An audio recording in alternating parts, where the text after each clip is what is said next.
हे दोस्तों नमस्कार। एक बार आप सबका फिर से बहुत बहुत स्वागत है हमारे YouTube चैनल सिलेक्शन तक पर। तो दोस्तों एक और हिंदी के प्रैक्टिस सेट में आप सबका बहुत बहुत स्वागत है। तो यूपी ट्रिपल एस सी या यूपी के किसी भी एग्जाम्स के लिए ये जो प्रैक्टिस सेट है आपके बहुत ज़्यादा इंपॉर्टेंट होने वाले हैं। और यहाँ पर आज काफ़ी अच्छे अच्छे क्वेश्चन लेकर आया हूँ। जैसा कि आप लोग कह रहे थे कि अभी ट्यूबवेल ऑपरेटर हुआ था पेपर 12 जनवरी को जो पेपर हुआ था उसका पेपर, इसके पहले जो आपका वन विभाग का पेपर हुआ था काफ़ी टफ क्वेश्चन आए थे। तो आज ये जो पेपर है ये ट्यूबवेल ऑपरेटर वाला ही पेपर है। तो देखते हैं यहाँ पर किस तरह क्वेश्चन पूछे गए थे और कैसे कैसे उनके क्वेश्चन आपको अगर फ्यूचर में इस तरह क्वेश्चन आते हैं तो आप उनको कैसे सॉल्व करोगे।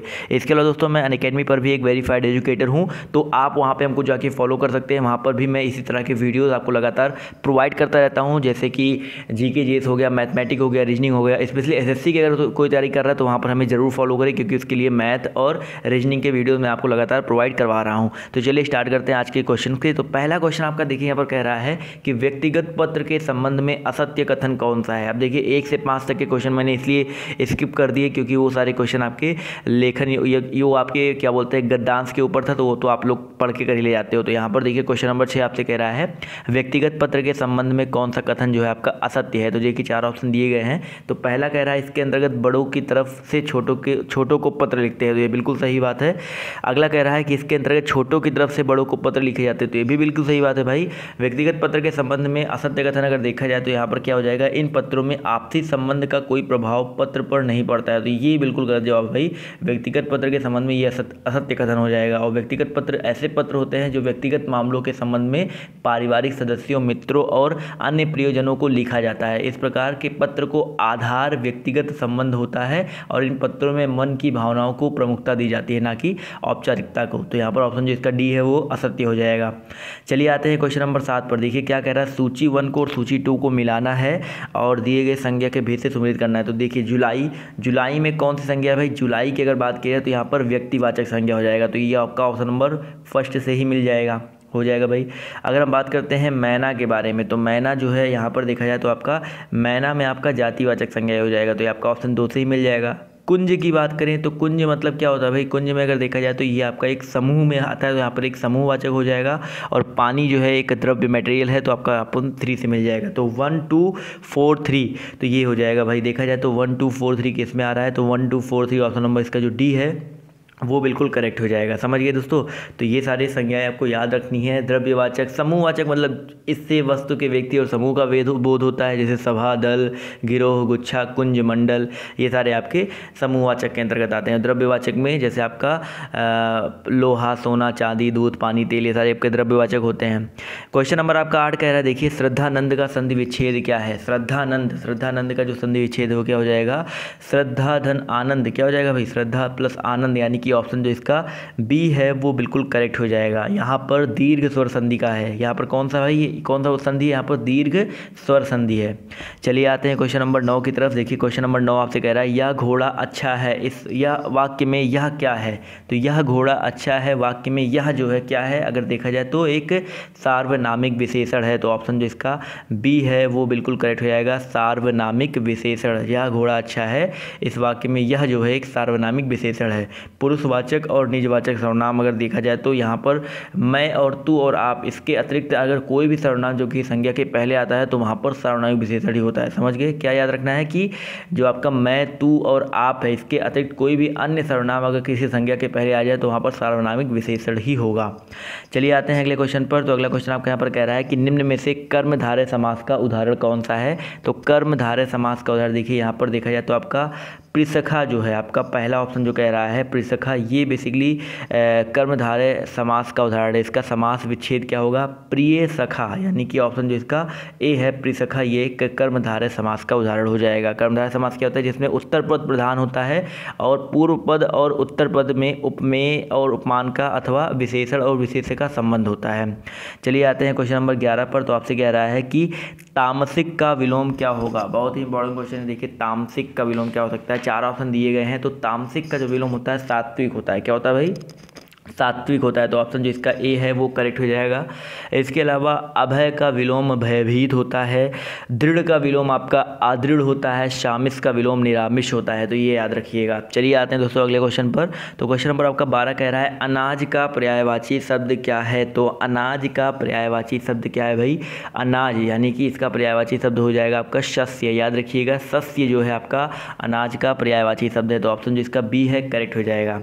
इसके अलावा अन्न, गल्ला, धान्य, ये सब भी अनाज के पर्यायवाची होते हैं।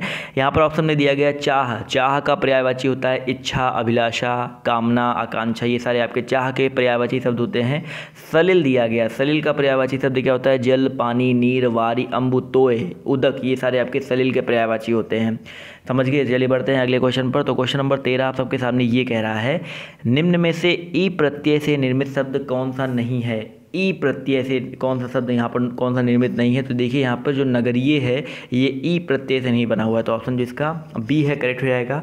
ये ई है, ई यानी कि ई ये प्रत्यय से मिलकर बना हुआ है, और शेष शब्द जो आपके हैं मंडली, नाली, टोकरी, ये सारे ई प्रत्यय से मिलकर बने हुए हैं। समझ गए। इसके अलावा ई प्रत्यय से आपका ईश्वरीय होता है, सागरीय होता है, दर्शनीय होता है, ये सारे आपके ई प्रत्यय से मिलकर बने होते हैं। क्वेश्चन नंबर 14 कह रहा है आपसे यहाँ पर गांठ का पूरा मुहावरे का अभिप्राय क्या है। भाई गांठ का पूरा यानी कि इसका मतलब होता है आपका मालदार। याद रखिएगा, ऑप्शन जो इसका डी है वो करेक्ट हो जाएगा, मालदार। गांठ का पूरा मुहावरे का पर्याय होता है मालदार, यानी कि धनी वाक्य। इसका जो है ऑप्शन डी जो है बिल्कुल करेक्ट हो जाएगा। चलिए आते हैं अगले क्वेश्चन पर। अगला क्वेश्चन आपका यहाँ पर क्या कह रहा है कि सूची 1 को सूची 2 से मिलाना है, मुहावरा है और उसके अर्थ है। तो देखिए कान लगाना, कान लगाना मुहावरे का अर्थ क्या होता है, इसका अर्थ होता है ध्यान देना, तो इसका मिल जाएगा भाई ऑप्शन नंबर 3 से। कान खड़े करना यानी कि चौकन्ना होना, तो ये हो जाएगा ऑप्शन नंबर 1 से। आँख लगना, आँख लगाना, आँख लगना नहीं भाई, आँख लगाना है। आँख लगाने का मतलब होता है आपका निगाह रखना, तो ऑप्शन 4 से हो जाएगा। और आँखें खुलना यानी कि सजग होना, तो ऑप्शन नंबर इसका 2 से मिल जाएगा। तो देखा जाए तो इसका 3142, तो ऑप्शन नंबर कौन सा करेक्ट हो जाएगा, 3142। तो ऑप्शन नंबर इसका जो डी है वो बिल्कुल करेक्ट हो जाएगा। आई होप आपको ये क्वेश्चन भी समझ में आ गया होगा। चलिए आते हैं अगले क्वेश्चन पर। तो अगला क्वेश्चन आपका यहाँ पर कह रहा है निम्नलिखित कथनों पर विचार कीजिए और सही उत्तर चुनिए। तो 4 ऑप्शन आपके सामने दिए गए हैं, देखिए ध्यान से।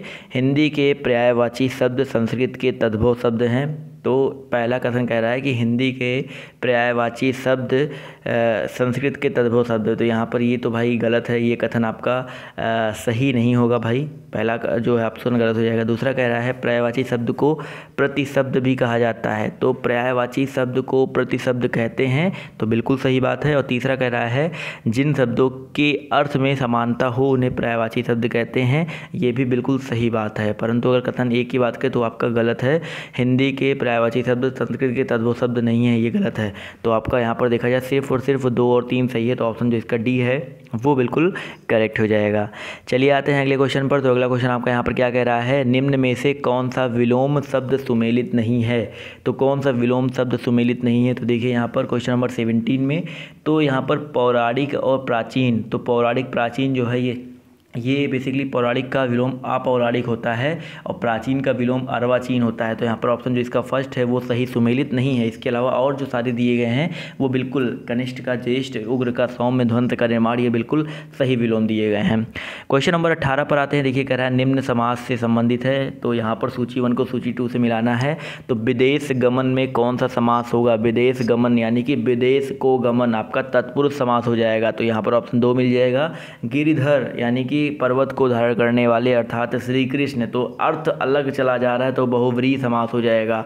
देश विदेश योजक चिन्ह आ गया यानी कि आपका यहाँ पर द्वंद्व समास हो जाएगा। और यथा शीघ्र यानी कि आपका अव्ययी भाव समास, जितना शीघ्र हो सके, ये आपका यथा शीघ्र यानी कि अव्ययी भाव समास हो जाएगा। तो देखा जाए तो आपका 2143 ऑप्शन नंबर इसका जो सी है ये बिल्कुल करेक्ट हो जाएगा, 2143।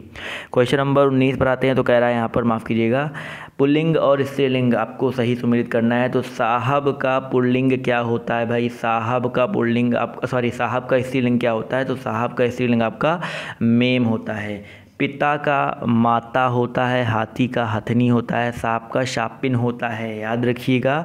तो यहाँ पर देखा जाए तो पहला ऑप्शन ही करेक्ट हो जाएगा, 4321। यहाँ पर ऑप्शन जो इसका ए है वो बिल्कुल करेक्ट हो जाएगा। 4 3 2 1। चलिए आते हैं क्वेश्चन नंबर 20 पर। तो कह रहा है यहाँ पर 4 ऑप्शन दिए गए हैं और आपको 3 कथन दिए गए हैं और बताना है कि कौन से सही है कौन से सही नहीं है। तो पहला कथन कह रहा है यदि आ या बड़ा आ के बाद ई या बड़ी ई आए तो दोनों मिलकर ए हो जाते हैं। भाई अगर देखा जाए तो ये ऑप्शन भी आपका सही नहीं है।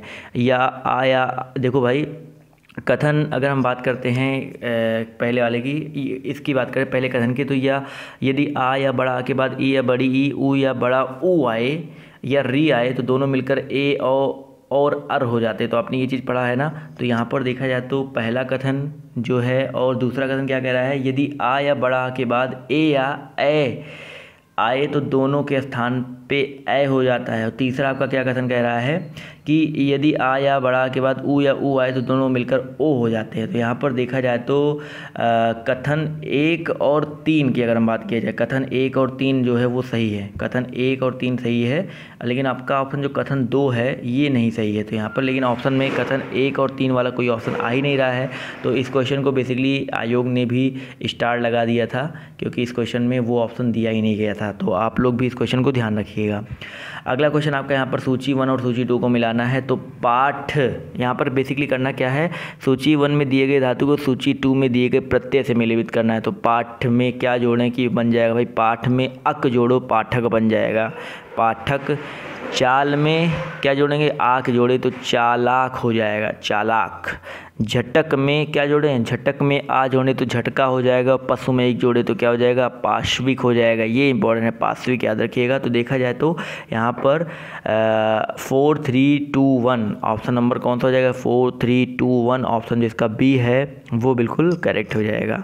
चलिए आते हैं अगले क्वेश्चन पर। तो अगला क्वेश्चन कह रहा है निम्नलिखित विकल्पों में से एक वचन शब्द कौन सा है। एक वचन शब्द आपको बताना है। देखिए यहाँ पर कौन सा हो जाएगा, दर्शन नदी घरों और लताओं। यहाँ पर अगर देखा जाए तो दर्शन नदी घरों और लताओं में जो आपका नदी है, नदी शब्द एक वचन शब्द है जिसका बहुवचन नदियाँ होता है। तो ऑप्शन जो इसका बी है करेक्ट हो जाएगा। और दर्शन शब्द जो है सदैव बहुवचन रूप में ही प्रयुक्त होता है और घरों का घर होता है पता है, और लताओं का लता होता है।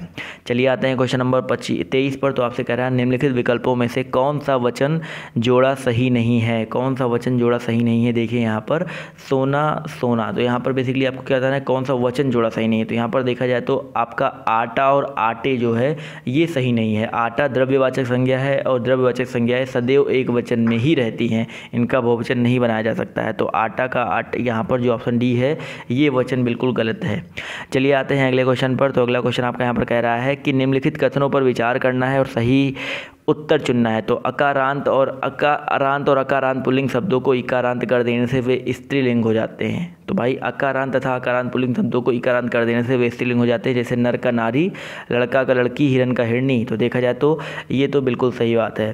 दूसरा कथन कह रहा है यहाँ पर कि जाति बोधक शब्दों के अंतिम स्वर का लोप कर उनमें कहीं इन और कहीं आइन प्रत्यय लगाकर स्त्रीलिंग बनाया जा सकता है। जैसे जाति बोधक शब्दों के अंतिम स्वर का अगर लोप करके, जैसे आपका माली में इन कर दो तो मालिन, बाघ का बाघिन। तो दूसरा भी आपका करेक्ट है। तो देखा जाए तो दोनों करेक्ट है। तो आपका यहाँ पर ऑप्शन सी 1 और 2 दोनों सही हो जाएगा।